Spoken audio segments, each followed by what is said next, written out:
Recognizing the state's need for a capital, we will facilitate special financial support through multilateral development agencies. In the current financial year, 15,000 crore rupees will be arranged with additional amounts in future years.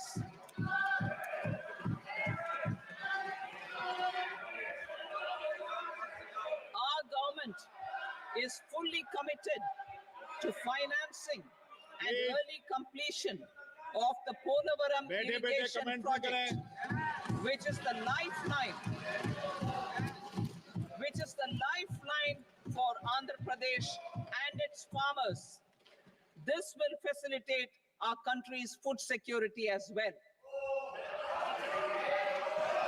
Under the Act,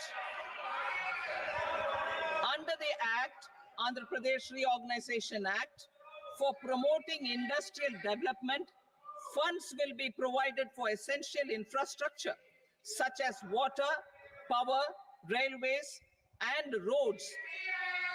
In Kopparthi node on the Visakhapatnam-Chennai Industrial Corridor and Varavakal node on the Hyderabad-Bangalore Industrial Corridor. An additional allocation will be provided this year towards capital investment for economic growth. Grants for backward regions of Rayalaseema, Prakasham, North Coastal Andhra, as stated in the Act, will be provided.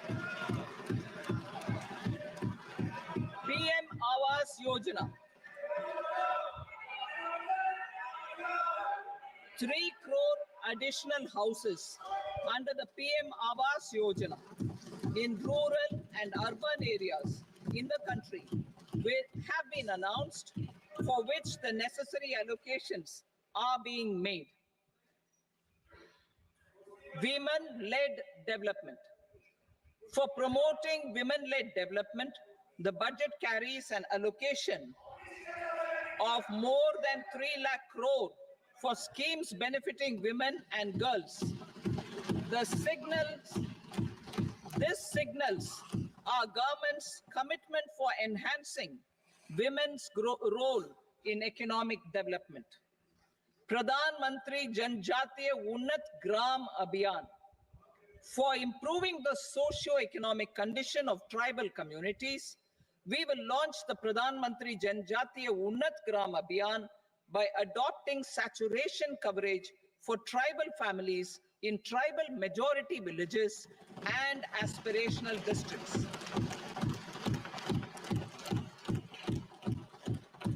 This will cover 63,000 villages, benefiting 5 crore tribal people. Bank branches in northeastern region. More than 100 branches of India Post Payment Bank will be set up in the northeast region to expand the banking services. This year, I have made a provision of 2.66 lakh crore rupees for rural development, including rural infrastructure. Priority 4, manufacturing and services, support for promotion of MSMEs. This budget provides special attention to MSMEs and manufacturing, particularly labor-intensive manufacturing. We have formulated a package covering financing, regulatory changes, and technology support for MSMEs to help them grow and also compete globally, as mentioned in the interim budget. I'm happy to announce the following specific measures. Credit guarantee scheme for MSMEs in the manufacturing sector.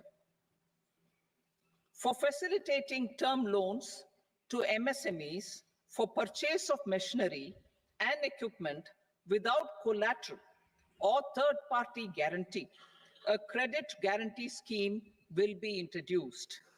The scheme will operate on pooling of credit risks of such MSMEs.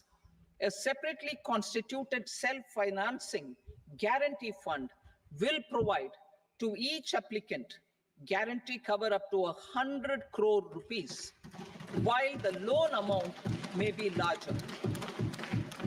The borrower will have to provide an upfront guarantee fee and an annual guarantee fee on the reducing loan balance. New assessment model for MSME credit. Public sector banks will build their own in-house capability to assess MSMEs for credit instead of relying on external assessment. They will also take a lead in developing or getting developed a new credit assessment model based on the scoring of digital footprints of the MSMEs in the economy. This is expected to be a significant improvement over the traditional assessment of credit eligibility based only on asset or turnover criteria. That will also cover MSMEs without a formal accounting system. Credit support to MSMEs during stress period. I'm happy to announce a new mechanism for facilitating continuation of bank credit to MSMEs during their stress period while being in special mention account, SMA stage for reasons beyond their control. MSMEs need credit to continue their business and to avoid getting into the NPA stage. Credit availability will be supported through a guarantee from a government-promoted fund. Mudra loans. The limit of Mudra loans will be enhanced to 20 lakh from the current 10 lakh for those entrepreneurs who have availed and successfully repaid previous loans under the Tarun category. Enhanced scope for mandatory onboarding in TREDS. For facilitating MSMEs to unlock their working capital by converting their trade receivables into cash, I propose to reduce the turnover threshold of buyers for mandatory onboarding on the TREDS platform from rupees 500 crore to 250 crore rupees. This measure will bring 22 more CPSCs and 7,000 more companies onto the platform. Medium enterprises will also be included in the scope of the suppliers. SIDBI branches in MSME clusters. SIDBI will open new branches to expand its reach to serve all major MSME clusters within 3 years and provide direct credit to them. With the opening of 24 such branches this year, the service coverage will expand to 168 out of 242 major clusters. MSME units for food irradiation, quality and safety testing. Financial support for setting up of 50 multi-product food irradiation units in the MSME sector will be provided. Setting up of 100 food quality and safety testing labs with NABL accreditation will be facilitated. E-commerce export hubs to enable MSMEs and traditional artisans to sell their products in international markets. E-commerce export hubs will be set up in public-private partnership mode. These hubs, under a seamless regulatory and logistic framework, will facilitate trade and export-related services under one roof. Measures for promotion of manufacturing and services. Internship in top companies. As the fifth scheme under Prime Minister's package, our government will launch a comprehensive scheme for providing internship opportunities in 500 top companies to 1 crore youth in 5 years. They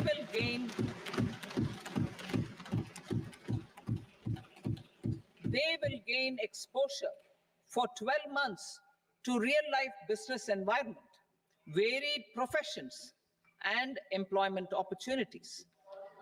An internship allowance of 5,000 per month, 5,000 rupees per month, along with a one-time assistance of 6,000 rupees will be provided.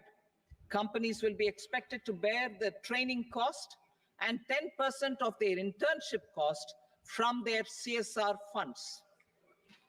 Industrial parks.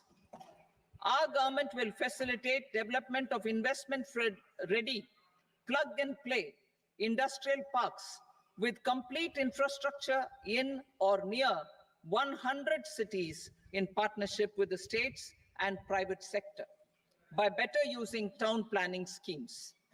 12 industrial parks under the National Industrial Corridor Development Program also will be sanctioned.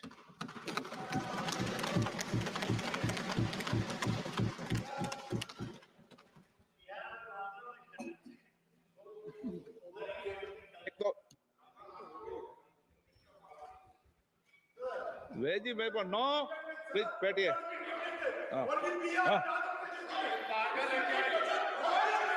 Rental housing. Rental housing with dormitory type accommodation for industrial workers will be, just 1 minute. Rental housing, I repeat, rental housing with dormitory type accommodation for industrial workers will be facilitated in PPP mode with VGF support and commitment from anchor industries. Shipping industry, ownership, leasing, and flagging reforms will be implemented to improve the share of Indian shipping industry and generate more employment. Critical mineral mission.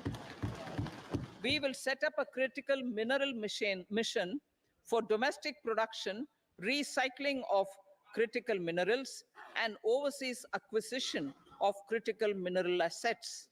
Its mandate will include technology development, skilled workforce, extended producer responsibility framework, and a suitable financing mechanism. Offshore mining of minerals. Our government will launch the auction of the first tranche of offshore blocks for mining, building on the exploration already carried out. Digital public infrastructure applications. Turning to the services sector, I propose development of DPI applications at population scale for productivity gains, business opportunities, and innovation by the private sector. These are planned in the areas of credit, e-commerce, education, health, law and justice, logistics, MSME service delivery, and urban governance. Integrated technology platform for IBC ecosystem. An integrated technology platform will be set up for improving the outcomes under the Insolvency Bankruptcy Code for achieving consistency, transparency, timely processing, and better oversight for all stakeholders. Voluntary closure of LLPs.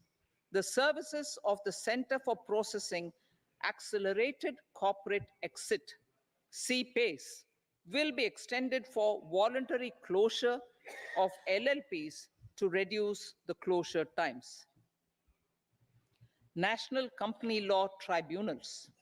The IBC has resolved more than 1,000 companies, resulting in direct recovery of 3.3 lakh crore to creditors. 3.3 lakh crore rupees to creditors. In addition, 28,000 cases involving over 10 lakh crore rupees have been disposed of even prior to admission.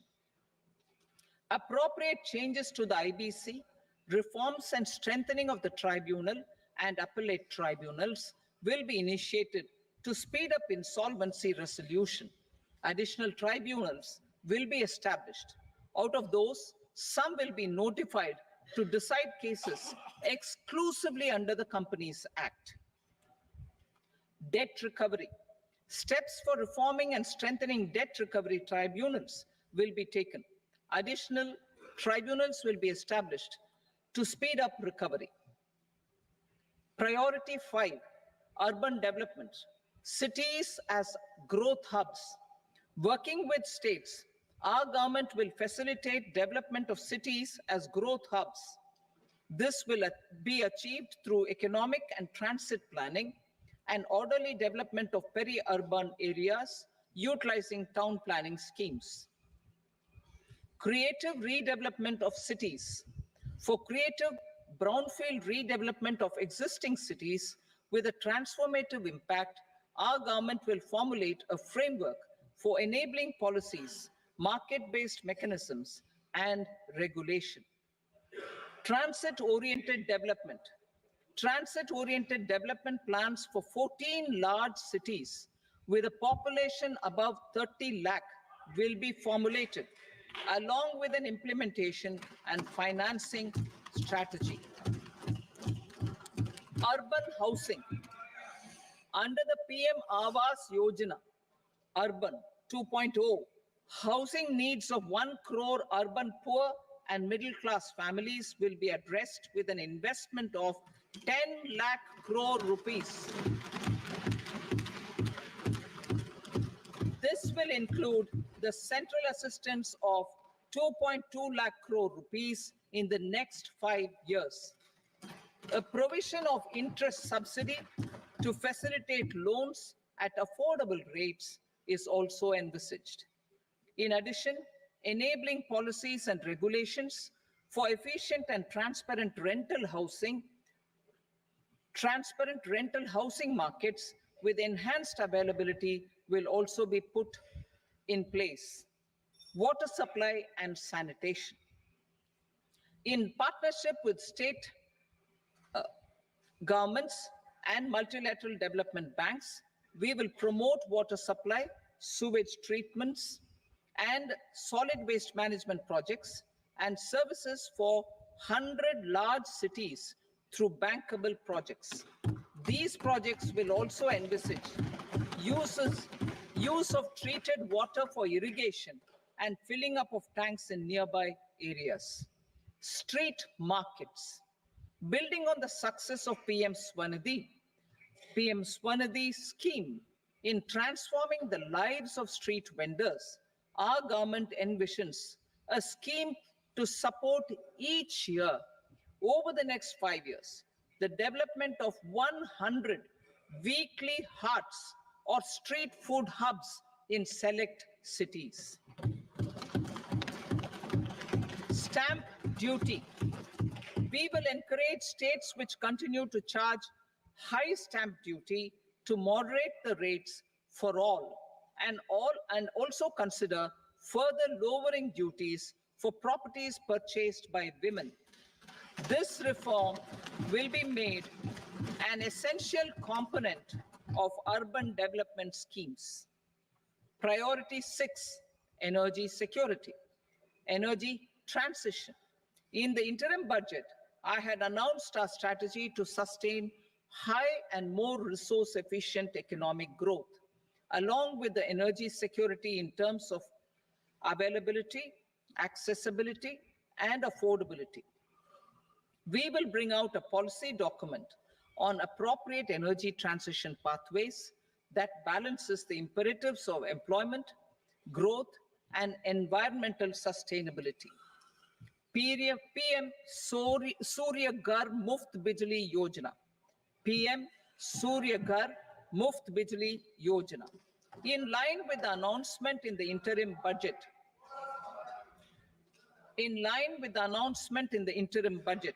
PM Surya Ghar Muft Bijli Yojana has been launched to install rooftop solar plants to enable 1 crore households obtain free electricity up to 300 units every month. The scheme has generated remarkable response with more than 1.28 crore registrations and 14 lakh applications, and we will further encourage it. Pumped storage policy.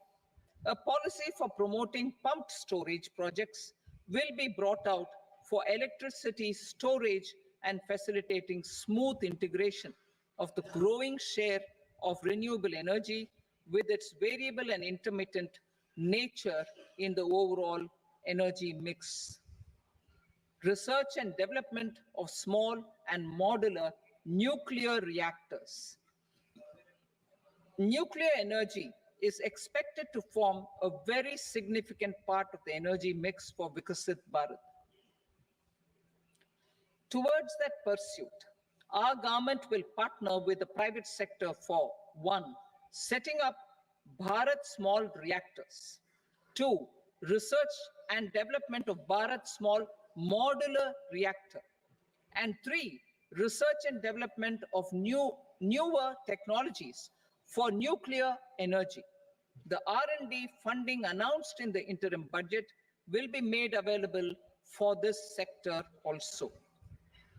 Advanced ultra supercritical thermal power plants. The development of indigenous technology for advanced ultra supercritical thermal power plants with much higher efficiency has been completed. A joint venture between NTPC and BHEL will set up a full-scale 800 megawatt commercial plant using AUSC technology. The government will provide the required fiscal support. Moving forward, development of indigenous capacity for the production of high-grade steel and other advanced metallurgy materials for these plants will result in strong spin-off benefits for the economy. Roadmap for hard-to-abate industries. A roadmap for moving the hard-to-abate industries from energy efficiency targets to emission targets will be formulated. Appropriate regulations for transition of these industries from the current perform, achieve, and trade mode to Indian carbon market mode will be put in place. Support to traditional micro and small industries. An investment-grade energy audit of traditional micro and small industries in 60 clusters, including brass and ceramic, will be facilitated. Financial support will be provided for shifting them to cleaner forms of energy and implementation of energy efficiency measures. The scheme will be replicated in another 100 clusters in the next phase. Priority 7, infrastructure investment by central government. Significant investment the central government has made over the years in building and improving infrastructure has had a strong multiplier effect on the economy. We will endeavor to maintain strong fiscal support for infrastructure over the next 5 years in conjunction with imperatives of other priorities and fiscal consolidation. This year, I have provided 11,11,111 crore rupees for capital expenditure. This would be 3.4% of our GDP. Infrastructure investment by state governments. We will encourage states to provide support of similar scale for infrastructure, subject to their development priorities. A provision of 1.5 lakh crore rupees for long-term interest-free loans have been made this year also to support the states in their resource allocation. Private investment in infrastructure. Investment in infrastructure by private sector will be promoted through viability gap funding and enabling policies and regulations.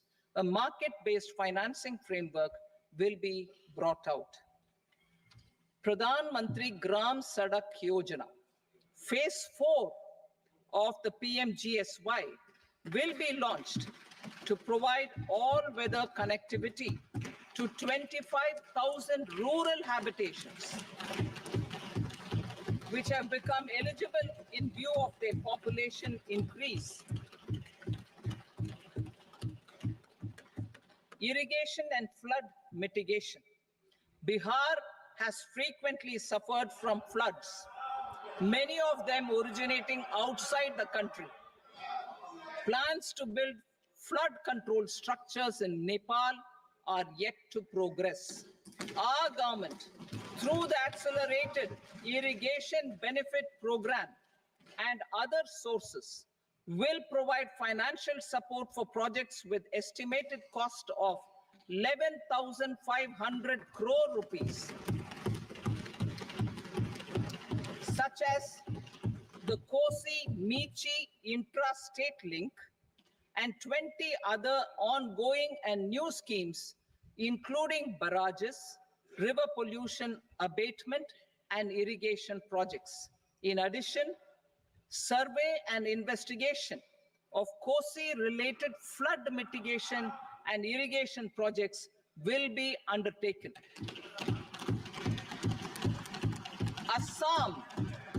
Assam grapples with floods every year by the Brahmaputra River and its tributaries originating outside India. We will provide assistance to Assam for flood management and related projects.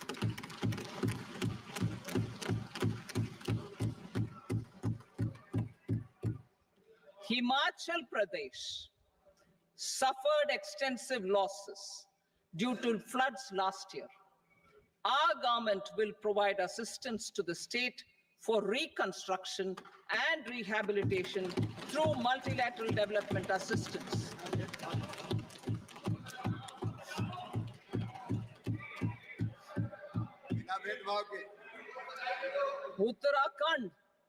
Uttarakhand too suffered losses due to cloudbursts and massive landslides. We will provide assistance to the state. Recently, Sikkim witnessed devastating flash floods and landslides that wreaked havoc across the state. Our government will provide assistance to the state. Tourism. Tourism has always been a part of our civilization. Our efforts in positioning India as a global tourist destination will also create jobs, stimulate investments, and unlock economic opportunities for other sectors. In addition to the measures outlined in the interim budget, I propose the following measures.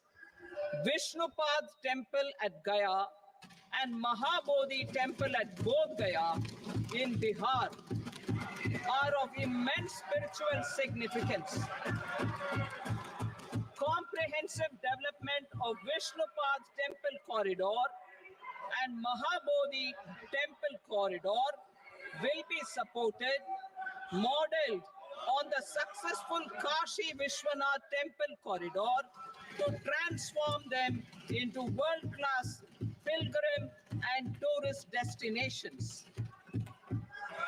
Rajgir holds immense religious significance for Hindus, Buddhists, and Jains. The 20th Tirthankara Muniswarata temple in the Jain temple complex is ancient. The Saptarishi, or the 7 hot springs, form a warm water Brahmkund that is sacred.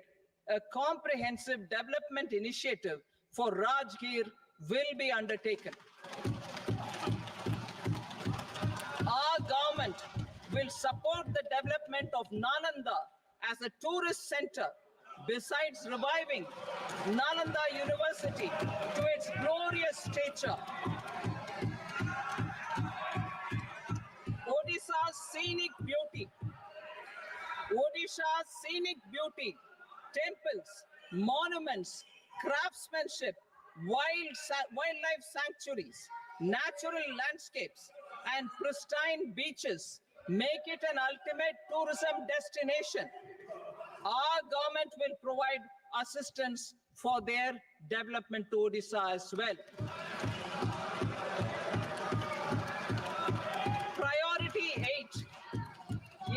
innovation, research, and development. We will operationalize the Anusandhan National Research Fund for basic research and prototype development. Further, we will set up a mechanism for spurring private sector driven research and innovation at commercial scale, with a financing pool of 1 lakh crore rupees in line with the announcement in the interim budget. Space economy. With our continued emphasis on expanding the space economy by 5 times in the next 10 years, a venture capital fund of 1,000 crore rupees will be set up.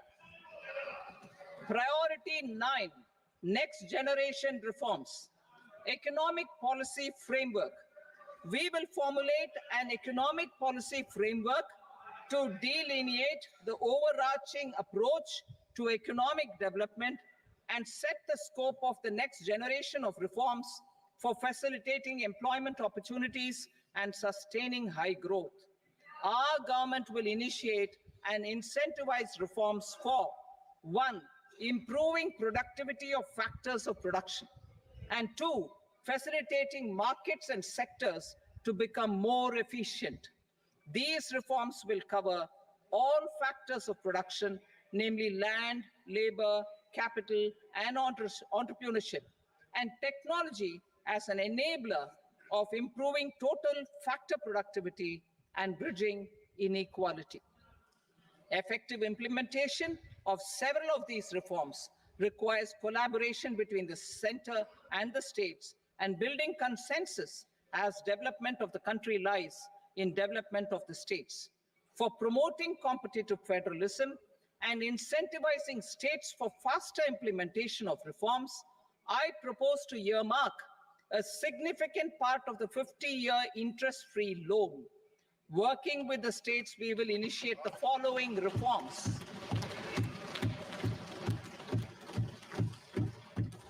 Land-related reforms and actions, both in the rural and urban areas, will cover land administration, will cover 1, land administration, planning and management, and 2, urban planning usage and building bylaws.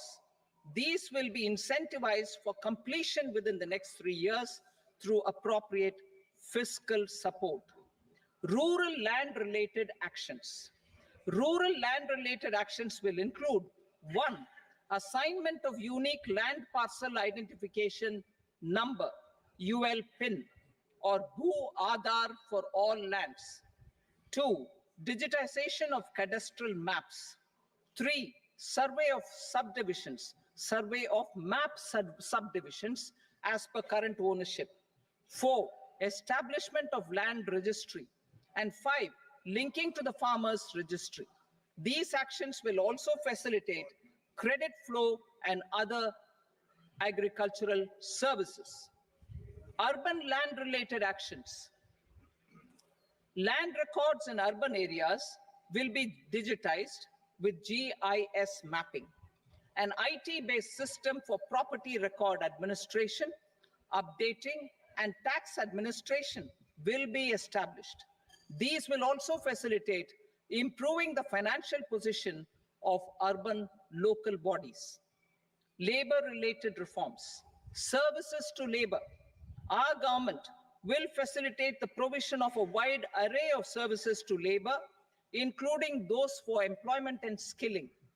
A comprehensive integration of e-Shram portal with other portals will facilitate such one-stop solution. Open architecture databases for the rapidly changing labor market, skill requirements, and available job roles, and a mechanism to connect job aspirants with potential employers and skill providers will be covered in these services. Shram Suvidha and Samadhan portal. Shram Suvidha and Samadhan portal will be revamped to enhance ease of compliance for industry and trade. Capital and entrepreneurship related reforms, financial sector vision and strategy. For meeting financing needs of the economy, our government will bring out a financial sector vision and strategy document to prepare the sector in terms of size, capacity, and skills.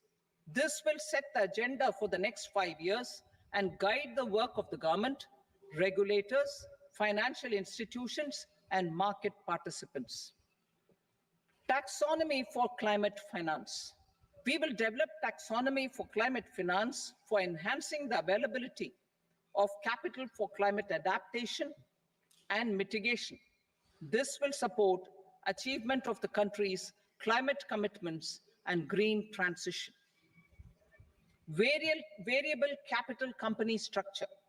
We will seek the required legislative approval for providing an efficient and flexible mode for financing leasing of aircrafts and ships and pooled funds of private equity through a variable company structure. Foreign direct investments and overseas investment. The rules and regulations for foreign direct investment and overseas investments will be simplified to 1. Facilitate foreign direct investments, 2. Nudge prioritization, and 3. Promote opportunities for using Indian rupee as a currency for overseas investment. NPS Vatsalya. NPS Vatsalya, a plan for contribution by parents and guardians for minors, will be started. On attaining the age of majority, the plan can be converted seamlessly into a normal NPS account. Use of technology. We have successfully used technology for improving productivity and bridging inequality in our economy during the past 10 years. Public investment in digital infrastructure and innovations by the private sector have helped in improving access of all citizens, particularly the common people, to market resources, education, health, and services. We will step up adoption of technology towards digitalization of the economy. Ease of doing business. For enhancing ease of doing business, we are already working on the Jan Vishwas Bill 2.0. Further, states will be incentivized for implementation of the business reforms, action plans, and digitalization. Data and statistics. For improving data governance, collection, processing, and management of data and statistics, different sectoral databases, including those established under the Digital India Mission, will be utilized with active use of technology tools. New pension scheme. The committee to review the NPS has made considerable progress in its work. I'm happy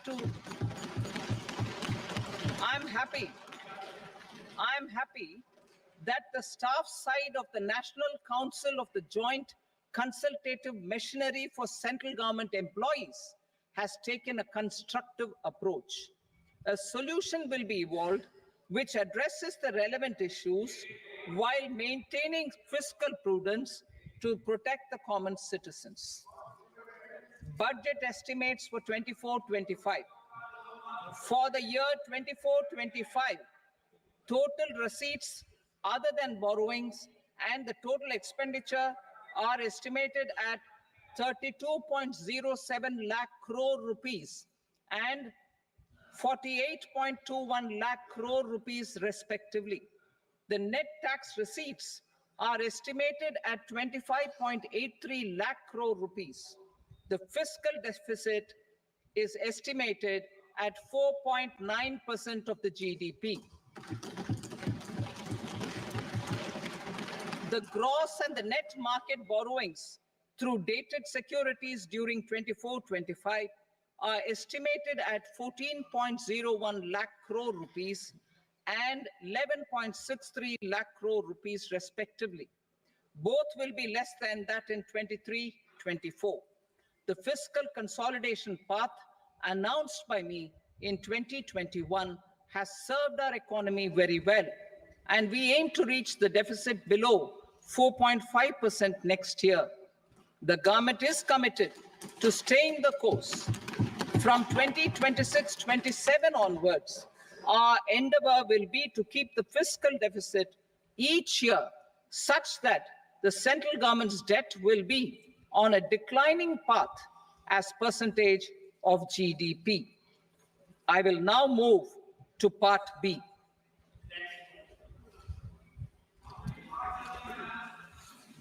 Indirect taxes. Sir, I start with GST. It has decreased tax incidence on the common man, reduced compliance burden and logistics cost for trade and industry, and enhanced revenues of the central and the state governments. It is a success of vast proportions. To multiply the benefits of GST, we will strive to further simplify and rationalize the tax structure and endeavor to expand it to the remaining sectors. My proposals for customs duties intend to support domestic manufacturing, deepen local value addition, promote export competitiveness, and simplify taxation while keeping the interest of the general public and consumers surmount. In Budget 22-23, we reduced the number of customs duty rates. I propose to undertake a comprehensive review of the rate structure over the next 6 months to rationalize and simplify it for ease of trade, removal of duty inversion, and reduction of disputes. I shall now take up sector-specific customs duty proposals. Medicine and medical equipments. To provide relief to cancer patients, I propose to fully exempt 3 more medicines from customs duties.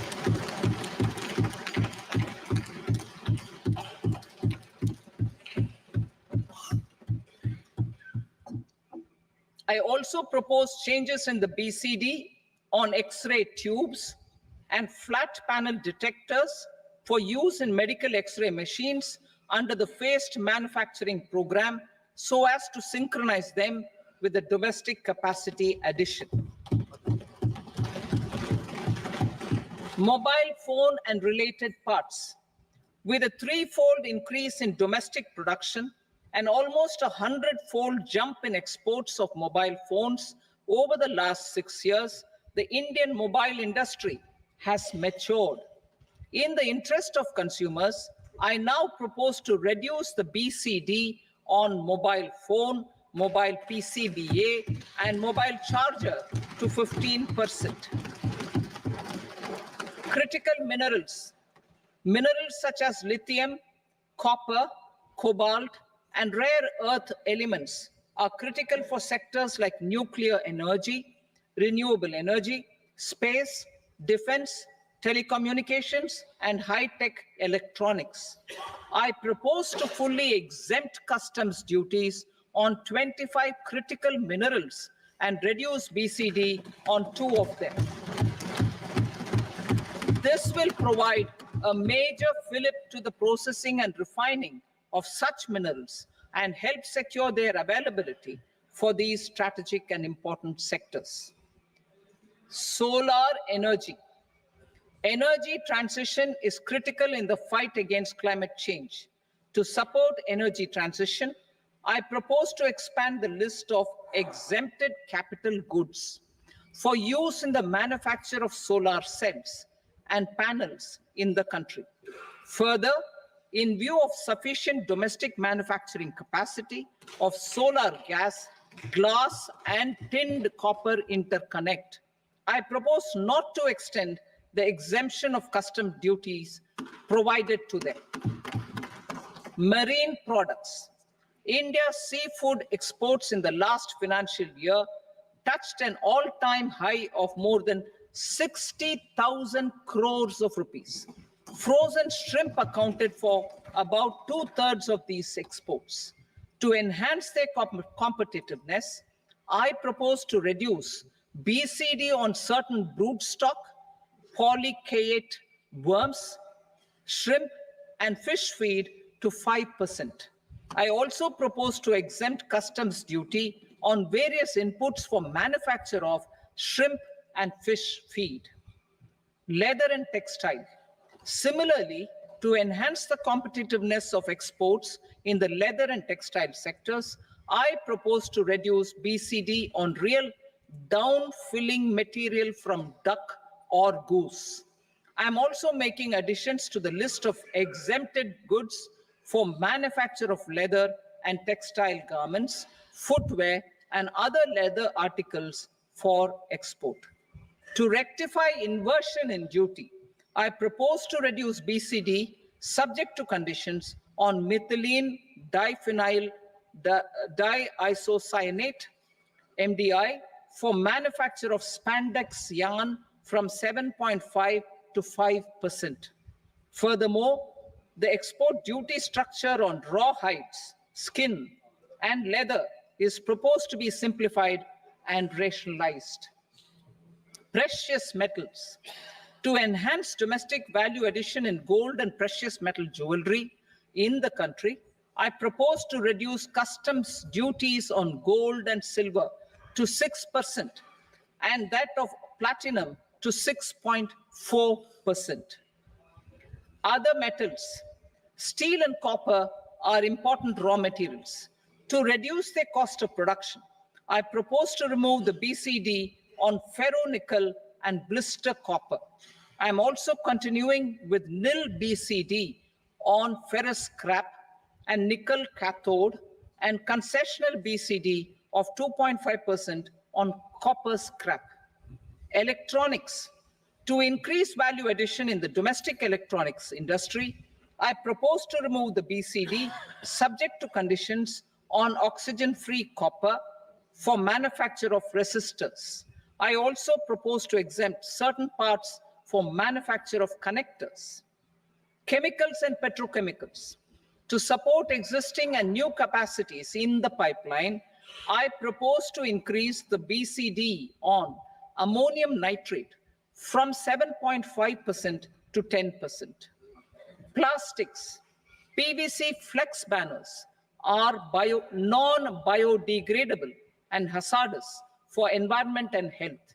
To curb their imports, I propose to raise the BCD on them from 10 to 25%. Telecommunication equipment. To incentivize domestic manufacturing, I propose to increase the BCD from 10 to 15% on PCBA of specified telecom equipment. Trade facilitation. To promote domestic aviation and boat and ship MRO, I propose to extend the period for export of goods imported for repairs from 6 months to 1 year. I'll read that again. To promote domestic aviation and boat and ship maintenance, repair, and operations, I propose to extend the period for export of goods imported for repairs from 6 months to 1 year. In the same vein, I propose to extend the time limit for re-import of goods for repairs under warranty from 3 to 5 years. I now move to direct taxes. We will continue our efforts to simplify taxes, improve taxpayer services, provide tax certainty, and reduce litigation while enhancing revenues for funding the development and welfare schemes of the government. It has been our endeavor to simplify taxation. We have taken a number of measures in the last few years, including introduction of simplified tax regimes without exemptions and deductions for corporate tax and for personal income tax. This has been appreciated by taxpayers. 58% of corporate tax came from the simplified tax regime in the financial year 22-23. Similarly, as per data available till now, for the last fiscal, more than 2/3 have availed the new personal income tax regime. Comprehensive review of the Income Tax Act. I'm now announcing a comprehensive review of the Income Tax Act 1961. The purpose is to make the act concise, lucid, easy to read and understand. This will reduce disputes and litigation, thereby providing tax certainty to the taxpayers. I will also bring down the demand embroiled in litigation. It is proposed to be completed in 6 months. A beginning is being made in the finance bill by simplifying the tax regime for charities, tedious rate structures, provisions of reassessment and such provisions, and capital gains taxation. Simplification for charities and tedious. Two tax exemption regimes. The two tax exemption regimes for charities are proposed to be merged into one. The 5% tedious rate on many payments is being merged into the 2% tedious rate, and the 20% tedious rate on repurchase of units by mutual funds or UTI is being withdrawn. Tedious rate on e-commerce operators is proposed to be reduced from 1 to 0.1%. Moreover, credit of TCS is proposed to be given in the TDS to be deducted on salary. Further, I propose to decriminalize delay for payment of TDS up to the due date of filing statement for the same. I also plan to provide a standard operating procedure for TDS defaults and simplify and rationalize the compounding guidelines for such defaults. Simplification of reassessment. I propose to thoroughly simplify the provisions for reopening and reassessment. An assessment hereinafter can be reopened beyond 3 years from the end of the assessment year only if the escaped income is 50 lakh rupees or more, up to a maximum period of 5 years from the end of the assessment year. Even in such cases, a time limit of 6 years before the year of the search, as against the existing time limit of 10 years, is being proposed. This will reduce tax uncertainty and disputes. Simplification and rationalization of capital gains. Capital gains taxation is also proposed to be hugely simplified. Short-term gains on certain financial assets shall henceforth attract a tax rate of 20%, while that on all other financial assets and all non-financial assets shall continue to attract the applicable tax rate. Long-term gains on all financial and non-financial assets, on the other hand, will attract a tax rate of 12.5%. For the benefit of the lower and the middle income classes, I propose to increase the limit of exemption of capital gains on certain financial assets to 1.25 lakh rupees per year. Listed financial assets held for more than a year will be classified as long-term, while unlisted financial assets and all non-financial assets will have to be held for at least 2 years to be classified as long-term. Unlisted bonds and debentures, debt mutual funds, and market-linked debentures, irrespective of holding period, however, will attract tax on capital gains at applicable rates. Taxpayer services. All the major taxpayer services under GST and most services under customs and income tax have been digitalized. All remaining services of customs and income tax, including rectification and order giving effect to appellate orders, shall be digitalized and made paperless over the next 2 years. Litigation and appeals. While our concerted efforts to reduce pendency of appeals at various appellate fora are beginning to show good results, it will continue to engage our highest attention. To dispose of the backlog of first appeals, I plan to deploy more officers to hear and decide such appeals, especially those with large tax effect. For resolution of certain income tax disputes pending in appeal, I am also proposing Vivad Se Vishwas Scheme 2024. Further, I propose to increase monetary limits for filing appeals related to direct taxes, excise, and service tax in the tax tribunals, high courts, and Supreme Court to 60 lakh rupees, 2 crore rupees, and 5 crore respectively, with a view to reduce litigation and provide certainty in international taxation. We will expand the scope of safe harbor rules and make them more attractive. We will also streamline the transfer pricing assessment procedure. Employment and investment. I have a few proposals to promote investment and foster employment. First of all, to bolster the Indian startup ecosystem, boost the entrepreneurial spirit, and to support innovation, I propose to abolish the so-called angel tax for all classes of investors. Second, there is tremendous potential for cruise tourism in India. To give a fillip to this employment-generating industry, I am proposing a simpler tax regime for foreign shipping companies operating domestic cruises in the country. Third, India is a world leader in the diamond cutting and polishing industry, which employs a large number of skilled workers. To further promote the development of this sector, we would provide for safe harbor rates for foreign mining companies selling raw diamonds in the country. Fourth, to attract foreign capital for our development needs, I propose to reduce the corporate tax rate on foreign companies from 40 to 35%.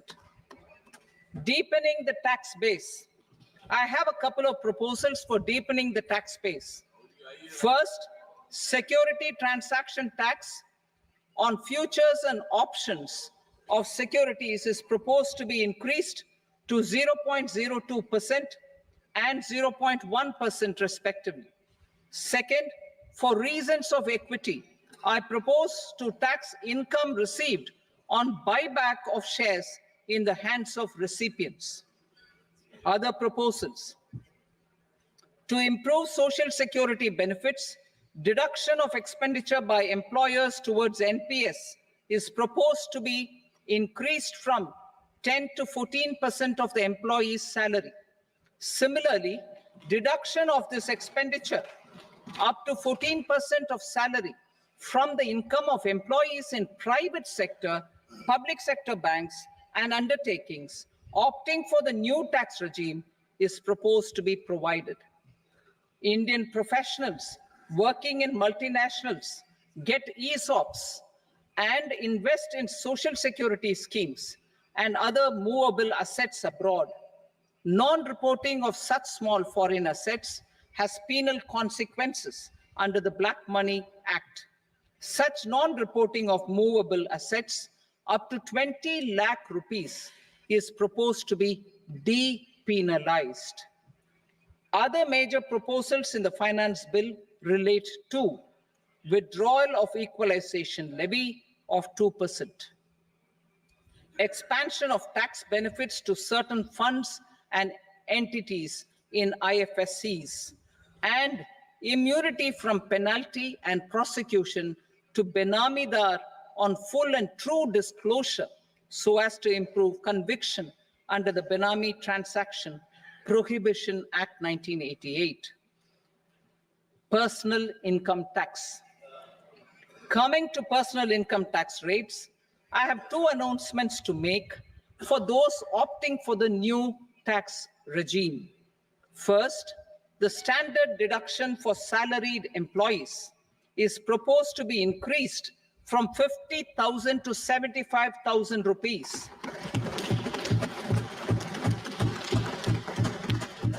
Similarly, deduction on family pension for pensioners is proposed to be enhanced from 15,000 to 25,000 rupees.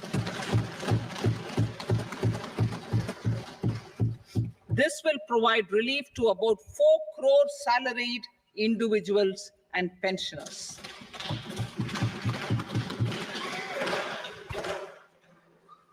Second, in the new tax regime, the tax rate structure is proposed to be revised as follows. 0 to 3 lakh rupees, nil. 3 to 7 lakh rupees, 5%. 7 to 10 lakh rupees, 10%. 10 to 12 lakh rupees, 15%. 12 to 15 lakh rupees, 20%. And above 15 lakh rupees, 30%. As a result of these changes, a salaried employee in the new tax regime stands to save up to 17,500 rupees in income tax.